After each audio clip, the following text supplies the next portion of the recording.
समाचार लोकतंत्र की आवाज, साथ आपके मैं हूं ममता सिंह। करेंगे रुख और भी खबरों का, उससे पहले नजर डालेंगे आज की कुछ खास खबरों पर। मां अवंतिका को वृक्ष अर्पित कर वृक्षारोपण के महत्व पर प्रकाश डाला। रेंजर अनिल जोशी ने, व्यापार मंडल के अध्यक्ष दीवान सिंह बिष्टदानी ने भी लिया पूजा अर्चना में भाग। मंदिर कमेटी के कोषाध्यक्ष जीवन कवड़वाल भी रहे मौजूद। यहां अवंतिका मंदिर में पूजा अर्चना को पहुंचे डोली रेंज के वन क्षेत्र अधिकारी अनिल जोशी ने वृक्षारोपण कर वृक्षों के आध्यात्मिक महत्व पर प्रकाश डालते हुए कहा कि हमारे धर्मशास्त्रों ने वृक्षों की महिमा और वृक्षारोपण के महत्व को बेहद ही सुंदर तरीके से समझाया है। गीता में भगवान श्री कृष्ण ने वृक्षों के महत्व को समझाते हुए कहा है कि मैं वृक्षों में पीपल हूँ। मत्स्य पुराण में भी वृक्षों की विराट महिमा कही गई है कि इस वृक्ष को लगाने से कौन सा फल प्राप्त होता है। इस विषय में भी पुराणों ने विस्तार के साथ चर्चा की है।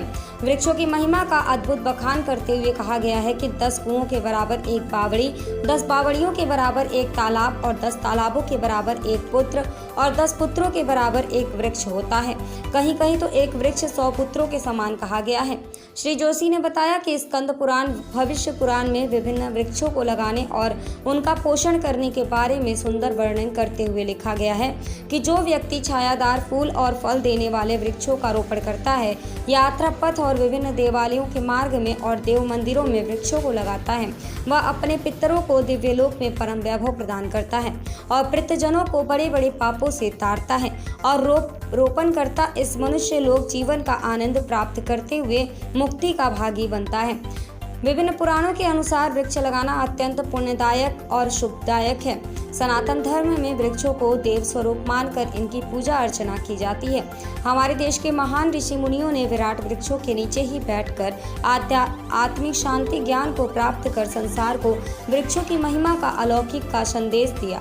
पुराणों में केवल पीपल के वृक्ष और वट वृक्ष का ही गुणगान नहीं किया गया है, बल्कि अनेकानेक वृक्षों को लगाने और पूजा अर्चना करने से मिलने वाले अमूल्य वरदानों को भी चर्चा की है। जैसे अशोक का पेड़ लगाने से शोक नहीं होता है। माता सीता का वास लंका में अशोक के वृक्ष के नीचे ही था, इसलिए वे शोक रहित रही थी। इसी भांति पाकड़ का वृक्ष ज्ञान का प्रदाता कहा जाता है। बिल्व वृक्ष की महिमा शिव महापुराण में गाई गई है। यह वृक्ष दीर्घ आयु के साथ साथ धन, वैभव, संपत्ति, कीर्ति प्रदान करता है।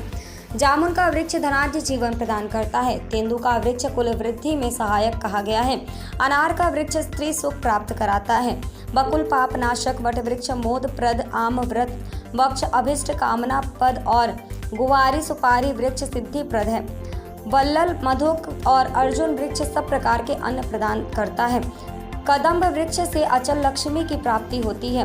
इसी तरह इमली, शमी वृक्ष, केसर, श्वेत वट, रुद्राक्ष, शीशम, अर्जुन, जयंती, बेल और पलाश सहित विभिन्न प्रकार के वृक्षों के रोपण की महिमा पुराण और अन्य धार्मिक ग्रंथ भरे पड़े हैं। श्री जोशी ने कहा कि वृक्षों में वट वृक्ष का अपना विशेष महत्व है। पुराणों में उल्लेखित है कि इसमें देवताओं का वास होता है।